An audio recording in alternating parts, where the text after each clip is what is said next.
Hello hi നമസ്തേ നമസ്കാരം. ലോകമെമ്പാടും അനുകൂല സാഹചര്യങ്ങളൊന്നും അല്ലെങ്കിലും തിരുവോണ ദിവസം എല്ലാവർക്കും അവരവരുടെ വീട്ടിൽ തന്നെ ചെറിയ രീതിയിലെങ്കിലും ഒരു സദ്യയൊക്കെ ഉണ്ടാക്കി എല്ലാ കുടുംബത്തിലും ഒത്തൊരുമയോടുകൂടിയിരുന്ന് അത് പങ്കിടാനും സന്തോഷമായിട്ട് തന്നെ മാവേലിയെ വരവേൽക്കുവാനും സാധിക്കട്ടെ എന്ന് തന്നെ ആശംസിക്കുകയാണ് ഞങ്ങൾ. സേമിയ പായസം അല്ലെങ്കിൽ വെർമിസെല്ലി പായസം തയ്യാറാക്കാൻ അറിയാത്തവരാരും ഉണ്ടാവില്ല. എന്നാൽ കണ്ടൻസ് മിൽക്കും മറ്റ് ടേസ്റ്റ് മേക്കേഴ്സും ഒന്നുമില്ലാതെ നല്ല നാടൻ പശുവിൻ പാലിൽ ബേസിക്കായ ഒരു റെസിപ്പിയാണ് അമ്മ നിങ്ങൾക്കായി ഷെയർ ചെയ്യുന്നത്. അമ്മയുടെ ഈ ഒരു സിമ്പിൾ സേമിയ പായസം അയ്യോ നിർത്താതെ തന്നെ കുടിക്കാൻ തോന്നും കേട്ടോ. അമ്മ പാകം ചെയ്യുന്ന രീതിയിലും അളവുകളും ഒക്കെ വീഡിയോ കണ്ട് നിങ്ങൾ മനസ്സിലാക്കുക. അതുപോലെ തന്നെ ട്രൈ ചെയ്ത് നോക്കി നിങ്ങൾക്ക് ഇഷ്ടപ്പെട്ടാൽ ഞങ്ങൾക്ക് നിങ്ങളുടെ ഫീഡ്ബാക്കും കൂടി അറിയിക്കാം.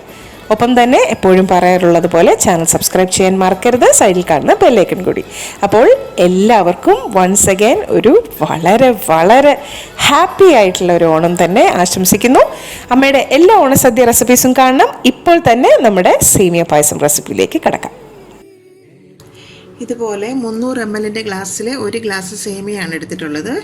ഇതിപ്പോൾ റോസ്റ്റഡ് സേമിയ എന്ന് പറഞ്ഞ പാക്കറ്റ് കിട്ടുന്നതാണ്. എന്താ കണ്ടില്ലേ, അത്ര ഒരു ബ്രൗൺ കളറായിട്ട് റോസ്റ്റ് ആയിട്ടും ഇല്ല. ഇതിപ്പോൾ ഇതുപോലെ സ്പ്ലിറ്റ് ആയിട്ടുള്ളതാണ് കേട്ടോ. തന്നെയല്ല തീരെ നൂല് പോലുള്ള സേമിയ അല്ലിത്, ഒരു മീഡിയം തിക്നെസ് ഉള്ളതാണ്. അങ്ങനത്തെ സേമിയാണ് ഇതുപോലെ പായസത്തിനൊക്കെ നല്ലത്. തീരെ തിന്നല്ലാത്തതാണ് നല്ലത് എന്ന് വെച്ചിട്ട് കൂടുതൽ കട്ടിയും വേണ്ട. അപ്പോൾ ഈ ഒരു സൈസിലുള്ള സേമിയ നോക്കിയെടുത്താൽ നന്നായിരിക്കും. ഇതിപ്പോൾ നമുക്ക് ചൂടായിട്ടുള്ള ഒരു പാനിലേക്ക് ചേർത്ത് കൊടുക്കാം. ഇതിനെയും ഒരു മീഡിയം ഫ്ലെയിമിൽ വെച്ചിട്ട് ഒന്നും കൂടി ഒന്ന് ഡ്രൈ റോസ്റ്റ് ആക്കി എടുക്കണം. ഞാനിതിപ്പോൾ നെയ്യൊന്നും ചേർക്കുന്നില്ല കേട്ടോ, വെറുതെ ഒന്ന് ഡ്രൈ റോസ്റ്റ് ചെയ്തെടുക്കുകയാണ് കേട്ടോ. ഒന്ന് നന്നായി കളർ മാറി നല്ല ഒരു ഗോൾഡൻ ബ്രൗൺ കളറ് ആയി കിട്ടണം. ഫ്ലെയിം എപ്പോഴും ശ്രദ്ധിക്കണം, കരിഞ്ഞു പോകരുത്, ഇളക്കി കൊടുത്തുകൊണ്ടേ ഇരിക്കണം.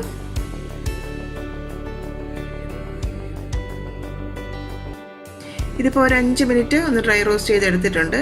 കളറൊക്കെ കണ്ടില്ലേ, നല്ലൊരു ഗോൾഡൻ ബ്രൗൺ കളർ ആയിട്ടുണ്ട്. ഈ ഒരു കളർ എത്തണം, അത് പ്രത്യേകം ശ്രദ്ധിക്കണം. ഇതിനി നമുക്ക് മാറ്റി വെക്കാം. ഇനി ഒരു പാനിലോട്ട് സേമിയ അളന്ന അതേ ഗ്ലാസ്സിൽ 4 ഗ്ലാസ് വെള്ളം തിളയ്ക്കാൻ വെച്ചിട്ടുണ്ട്. വെള്ളം നന്നായിട്ട് വെട്ടി തിളച്ച് വന്നു കഴിഞ്ഞാൽ അതിലോട്ട് നമ്മൾ ആ വറുത്ത് വെച്ചിരിക്കുന്ന സേമിയ ചേർത്ത് കൊടുക്കണം. ഒരു 2 മിനിറ്റ് ഒന്ന് തിളപ്പിച്ചെടുക്കണം, അത്രയും മതി, കൂടുതൽ തിളപ്പിക്കേണ്ട ആവശ്യമില്ല. നമ്മൾ സേമിയ പായസം തയ്യാറാക്കുമ്പോൾ ഒട്ടുമിക്ക ആൾക്കാർക്കും പറ്റുന്ന ഒരു പ്രശ്നമാണ്, അതായത് നമ്മുടെ പായസം നമ്മൾ ഉണ്ടാക്കി വെച്ച് കഴിഞ്ഞാൽ പെട്ടെന്ന് തന്നെ കട്ടിയായി പോകും. സേമിയ എന്ന് പറയുമ്പോൾ നിങ്ങൾക്ക് അറിയാമല്ലോ, അത് ശരിക്കും മൈദ കൊണ്ട് ഉണ്ടാക്കിയിരിക്കുന്നതാണ്. അതാണ് നമ്മൾ ഇരുന്ന് കഴിഞ്ഞാലും അതിൽ നിന്ന് ആ സ്റ്റാർച്ച് ഇറങ്ങി വന്നിട്ട് പായസം കട്ടിയായി പോകുന്നത്. നമ്മൾ സേമിയൊക്കെ എത്ര വറുത്താണ് തയ്യാറാക്കുന്നതെങ്കിലും വിളമ്പുന്ന സമയം ആകുമ്പോഴത്തേക്ക് നമ്മൾ ആ വിചാരിക്കുന്ന ആ ഒരു കൺസിസ്റ്റൻസി എന്നത് കൂടുതൽ കട്ടിയായിട്ടായിരിക്കും നമുക്ക് കിട്ടുന്നത്. അപ്പോൾ ഇങ്ങനെ ഈ ഒരു സ്റ്റെപ്പ് ചെയ്ത് കഴിഞ്ഞാൽ നമ്മൾ വാങ്ങി വെക്കുന്ന അതേ ഒരു കൺസിസ്റ്റൻസിയിൽ പായസം എത്ര നേരം വേണമെങ്കിലും ഇരിക്കും. അപ്പോൾ ഇതൊരു ടിപ്പാണ് കേട്ടോ, നമ്മുടെ സേമിയ പായസം തയ്യാറാക്കുമ്പം ഇങ്ങനെ നിങ്ങൾ ചെയ്യാത്തവർ ചെയ്ത് നോക്കണം.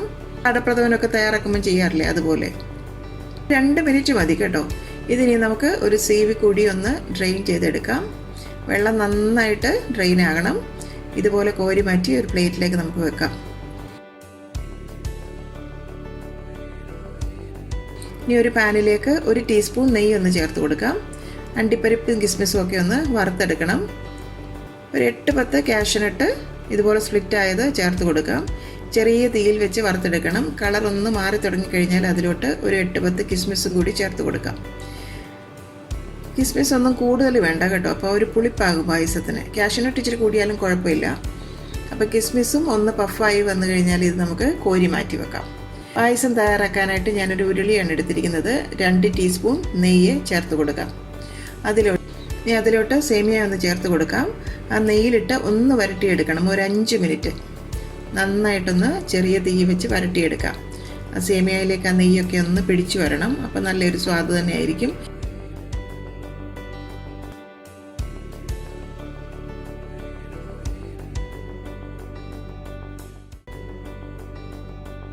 ഇനി സേമിയ അളന്ന അതേ ഗ്ലാസ്സിൽ തന്നെ ഒരു 7 ഗ്ലാസ് ഫുൾ ക്രീം മിൽക്കാണ് ഞാൻ എടുത്തിരിക്കുന്നത്. ഫ്രഷ് ആയിട്ടുള്ള പശുവിൻ പാല്, അതും കൂടി ഒഴിച്ചു കൊടുക്കാം.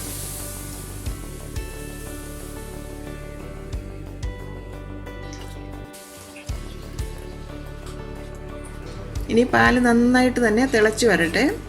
ഒട്ടും അടുക്കി പിടിക്കാതെ തന്നെ ശ്രദ്ധിക്കണം. മീഡിയം ഫ്ലെയിമിൽ വെച്ച് ഇളക്കി കൊടുത്തുകൊണ്ടേയിരിക്കണം.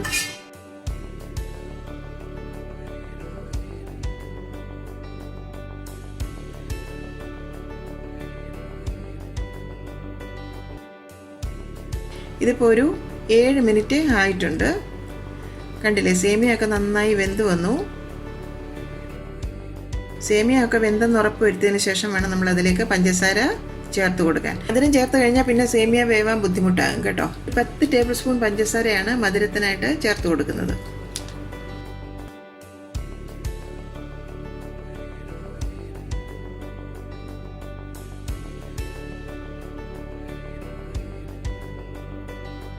നന്നായിട്ട് ഇളക്കി കൊടുക്കുക. സേമിയയും പഞ്ചസാരയും പാലും എല്ലാം കൂടെ കിടന്നൊന്ന് യോജിച്ച് വരണം. സേമിയ പായസം എന്ന് പറയുമ്പോൾ പല പല വേരിയേഷൻസിൽ നമുക്ക് ചെയ്തെടുക്കാം. കാരമലൈസ് ചെയ്ത് ചേർക്കാറുണ്ട്, കണ്ടൻസ്ഡ് മിൽക്ക് ചേർത്ത് ചെയ്യാറുണ്ട് ടേസ്റ്റ് കൂട്ടാൻ വേണ്ടിയിട്ട്. കൂടാതെ നോർത്ത് ഇന്ത്യയിലോട്ടൊക്കെ പോയി കഴിഞ്ഞാൽ അവിടെ ബദാം, കാഷ്യൂനട്ട് ഇതൊക്കെ അരച്ച് ചേർത്ത് കൂടുതൽ ഫ്ലേവർഫുൾ ആക്കാറുണ്ട്. അതുപോലെ ക്യാരറ്റ് ചേർത്ത് ചെയ്യാറുണ്ട്, വാനില എസൻസ് ചേർക്കാറുണ്ട്. ഇങ്ങനെ പല പല വേരിയേഷൻസ് നമുക്ക് ചെയ്യാം. പക്ഷേ എൻ്റെ അഭിപ്രായത്തിൽ ഫ്രഷായ പശുവിൻ പാൽ മാത്രം ചേർത്തിട്ട് ഇതുപോലെ സേമിയ പായസം തയ്യാറാക്കുന്നതിൻ്റെ സ്വാദ് അതിനൊന്നും ഇല്ലെന്നാണ് എനിക്ക് പറയാനുള്ളത്. പിന്നെ സ്വാദിൻ്റെ ഒരു ചേഞ്ചിന് വേണ്ടിയിട്ട് പല പല വേരിയേഷൻസ് നമുക്ക് ട്രൈ ചെയ്യാം, അതൊന്നും കുഴപ്പമില്ല. ട്രഡീഷണലായി ഈ ഒരു പായസം പെർഫെക്റ്റ് ആയി തന്നെ തയ്യാറാക്കാനുള്ള ഒരു റെസിപ്പിയാണിത്.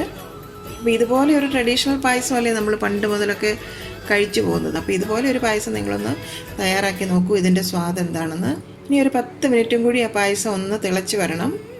ഈ ഒരു പായസം നമുക്ക് കുടിക്കാൻ പാകത്തിനൊരു കൺസിസ്റ്റൻസിയിലായിരിക്കും നമുക്ക് കിട്ടുന്നത്. 10 മിനിറ്റ് കഴിഞ്ഞിട്ടുണ്ട്.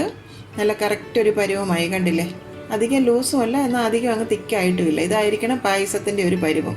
അപ്പോൾ ഈ ഒരു ഗ്ലാസ് സേമിയയ്ക്ക് മധുരമൊക്കെ 10 സ്പൂൺ എന്ന് പറയുന്നത് വളരെ കറക്റ്റാണ്. ഇനി അതിലേക്ക് ഒരു നുള്ള് ഉപ്പും കൂടി ചേർക്കാം, ആ മധുരം ഒന്ന് ബാലൻസ് ചെയ്യാൻ. അതിലോട്ട് 2 ടീസ്പൂൺ ഏലക്ക ഫൈനായി പൊടിച്ചതും കൂടി നമുക്ക് ചേർത്ത് കൊടുക്കാം. നന്നായി ഇളക്കി അങ്ങ് മിക്സാക്കാം. ഇനി നമുക്ക് ഫ്ലെയിം ഓഫാക്കാം. അതിൻ്റെ പുറത്തായിട്ട് അണ്ടിപ്പരിപ്പും കിസ്മിസും വറുത്തതും കൂടി ചേർത്ത് കൊടുക്കാം. കുറച്ച് ഞാൻ ഫോട്ടോയ്ക്ക് വേണ്ടിയിട്ടൊന്ന് മാറ്റി വെക്കുകയാണ്. എന്തായാലും ഈ ഒരു പായസം ഓണത്തിനൊന്ന് നിങ്ങൾ ഉണ്ടാക്കി നോക്കണം. ഇതിൻ്റെ സ്വാദ് നിങ്ങൾ അറിഞ്ഞ ശേഷം നിങ്ങളുടെ അഭിപ്രായങ്ങളൊക്കെ കമൻറ്റ് ബോക്സിൽ കൂടി ഞങ്ങളെ അറിയിക്കണം. എല്ലാവർക്കും സന്തോഷവും സമാധാനവും നിറഞ്ഞ ഒരു തിരുവോണം ആശംസിക്കുന്നു.